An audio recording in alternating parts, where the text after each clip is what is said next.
Hello viewers, আমার হাতে যে একটা সোলার প্যানেল দেখতে পাচ্ছেন, এটা 20 ওয়াটের একটা সোলার প্যানেল। এই সোলার প্যানেলটি চালানোর জন্য আমাদেরকে নিজস্ব পরিমাণে একটা মেশিনের প্রয়োজন হয়। এই যে এইটা হচ্ছে 12 ভোল্টের একটা চার্জার। এই সার্কিটটা খুবই দামি হলেও অবশ্য আমাদের আশেপাশে সূর্যালো থাকা প্রয়োজন। যেমন আমার বাসার আঙিনা বা উঠানের মধ্যে দেখতে পারতেছেন, সেরকম পরিমাণে রৌদ্র আলো না থাকার ফলে এটি খুব কার্যকরী না। দেখেন আমি আশেপাশে ঘুরে দেখাচ্ছি, দেখেন এত পরিমাণ গাছ থাকার ফলে এখানে সেরকম সূর্যালো ঢুকতে পারতেছে না। দেখেন অল্প অল্প, আর আশেপাশে আমার পাশে আবার বিল্ডিং, যার ফলে এখানে সূর্য আলোটা অর্ধেক সময় পর চলে যায়।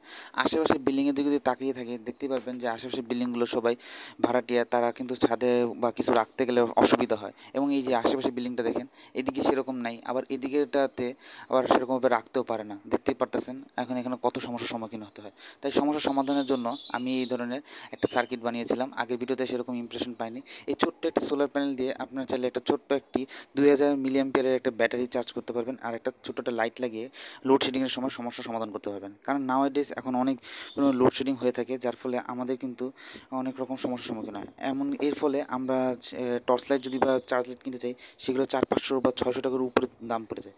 এই ছোট্ট একটা সার্কিট অটোমেটিকলি আপনার ব্যাটারিটা চার্জ করবে, এমনকি যখন সূর্যের আলোটা নিভে যাবে বা কমে যাবে তখন অটোমেটিক লাইটটা জ্বলে উঠবে।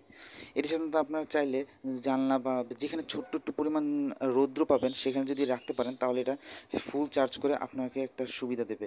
আমি পরবর্তী ভিডিওতে এর মধ্যে একটা ছোটো একটা ফ্যান লাগিয়ে এটা ভিডিওটা দেখাবো। তবে আমি আজকে একটা ছোট্ট করে ভিডিওটা দেখালাম, কারণ এই প্রজেক্টটা আমি আগে বানিয়েছিলাম, তাই আজকে শো করলাম। ধন্যবাদ।